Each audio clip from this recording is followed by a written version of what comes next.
Bonjour à tous. Aujourd'hui, nous allons terminer la leçon sur les ressources et en terminant par la situation alimentaire dans le monde. Vous aviez des questions sur la carte page 280 que nous allons corriger maintenant. Alors tout d'abord, on vous demandait quels pays connaissent la sécurité alimentaire dans le monde. Alors j'affiche les pays. On voit que tous les pays qui connaissent la sécurité alimentaire, ou presque, sont situés au nord du tropique du Cancer, à une exception, l'Australie et la Nouvelle-Zélande. Alors, quel est le point commun entre tous ces pays? Eh bien, ils ont le point commun d'être des pays développés.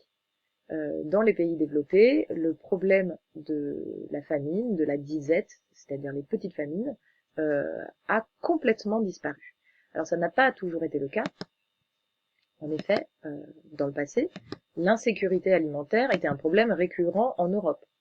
Entre de l'Antiquité jusqu'au XIXe siècle, régulièrement, il y avait des populations qui souffraient de malnutrition, voire mouraient de faim. En fait, c'est à partir de la révolution industrielle qu'il va y avoir une très forte augmentation des rendements agricoles. Regardez ici, vous avez un graphique qui vous montre les rendements agricoles en quintaux. Donc un quintal, c'est 100 kilos produits par hectare. Donc sur une surface d'un hectare, on va produire cette quantité-là de blé. Donc jusqu'en 1850, depuis l'Antiquité jusqu'en 1850, pratiquement ça ne varie pas. On produit à peu près 10 quintaux par hectare. Et cette quantité va augmenter grâce au progrès agricole au XIXe siècle, progressivement, et massivement au XXe siècle. Donc vous voyez qu'aujourd'hui, cette quantité a été multipliée par 7 puisqu'on est aux alentours de 75 quintaux par hectare produits dans les années 2000. Alors, comment expliquer cette progression? Eh bien, c'est lié aux techniques modernes. Donc, on va utiliser des produits chimiques pour éliminer les nuisibles, les pesticides contre les insectes nuisibles et les herbicides contre les mauvaises herbes. Donc ça, c'est, on voit ici, l'épandage de pesticides sur un champ en France. L'autre aspect, c'est également la mécanisation, donc l'utilisation massive de machines agricoles, et grâce à la mécanisation, l'augmentation des surfaces agricoles. Là, vous voyez la taille du champ ici, on est au Brésil, on a une taille de champ absolument gigantesque, et ça c'est le cas dans tous les pays développés.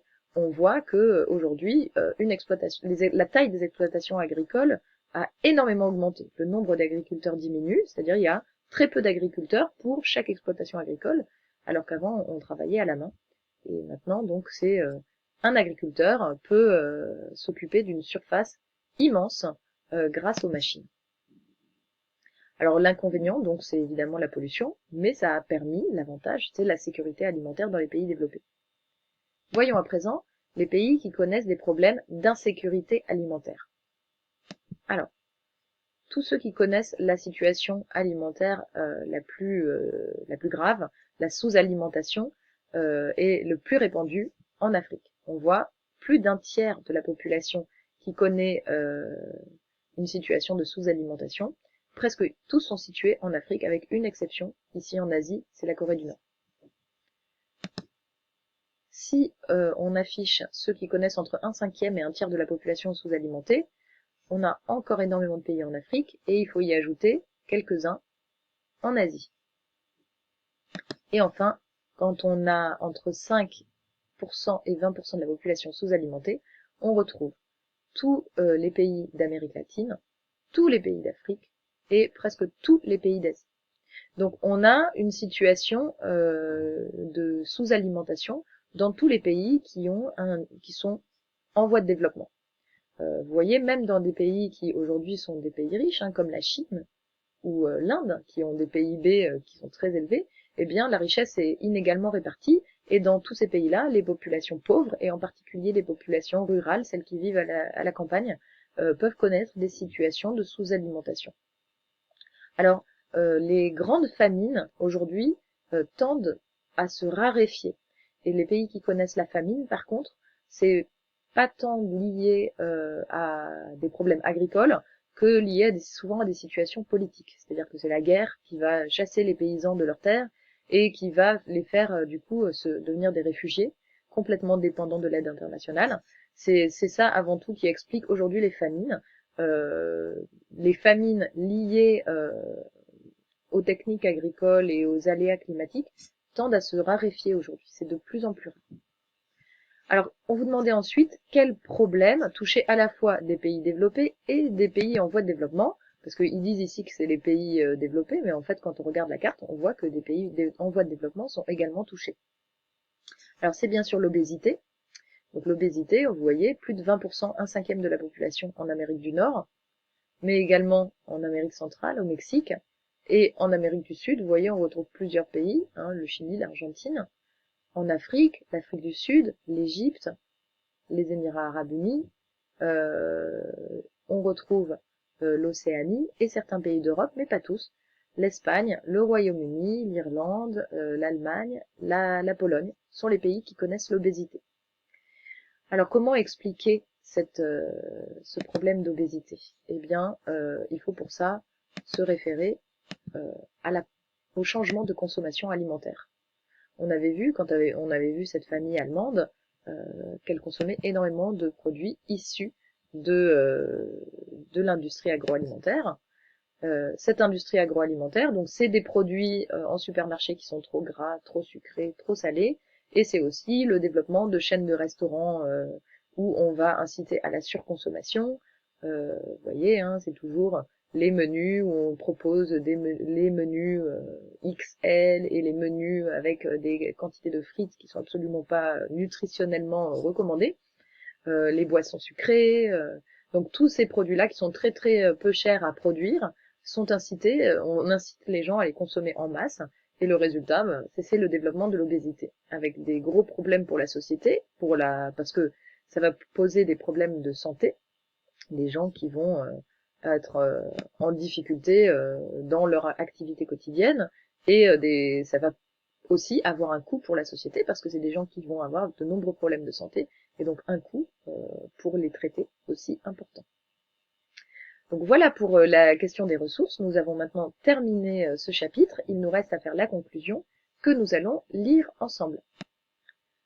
Alors je vous rappelle qu'en conclusion, on répond à la question qui est posée en début de chapitre, c'est-à-dire la problématique. Nous avions posé comme question en début de chapitre, quelles sont les ressources essentielles à l'homme et comment sont-elles gérées dans le monde? Alors les ressources essentielles à l'homme, donc on l'a vu, celles qui lui permettent de vivre tout simplement, l'eau et la nourriture, première ressource essentielle, et celles qui lui permettent d'assurer son confort et qui permettent l'activité économique, l'énergie. Comment sont-elles gérées dans le monde, ces ressources? Alors on constate qu'on retrouve dans la gestion des ressources les mêmes inégalités que dans les richesses. En fait, les inégalités de richesse recoupent les inégalités dans l'accès aux ressources.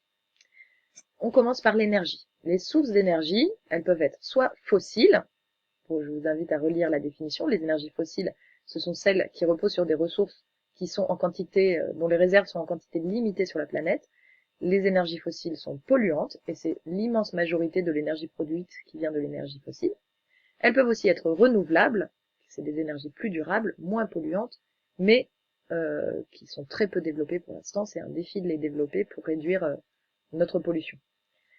Alors ceux qui la produisent et la consomment le plus sont les pays riches. Les pays pauvres, eux, consomment moins et produisent moins. L'eau, ensuite, elle est très inégalement répartie dans le monde. Les pays, alors là par contre, la répartition de la ressource en eau, elle n'est pas liée à la richesse ou à la pauvreté. La répartition, elle est liée essentiellement au climat. Quand on est dans un climat aride, on a peu d'eau. Quand on est dans un climat tempéré, l'eau est présente en abondance, ou dans un climat tropical, humide. Alors, par contre, la grande différence, on retrouve les différences entre riches et pauvres, parce que les pays riches, ils investissent pour contourner les problèmes liés au manque d'eau. Donc, on avait vu, Dubaï, l'Australie, n'hésitent pas à investir pour irriguer, pour dessaler l'eau, pour pouvoir avoir une ressource en eau qui correspond à leur niveau de richesse, en fait, et à leurs besoins, y compris en surconsommant l'eau, en créant des problèmes environnementaux autres. Par contre, les pays pauvres, eh bien, ils subissent la pénurie quand il y en a.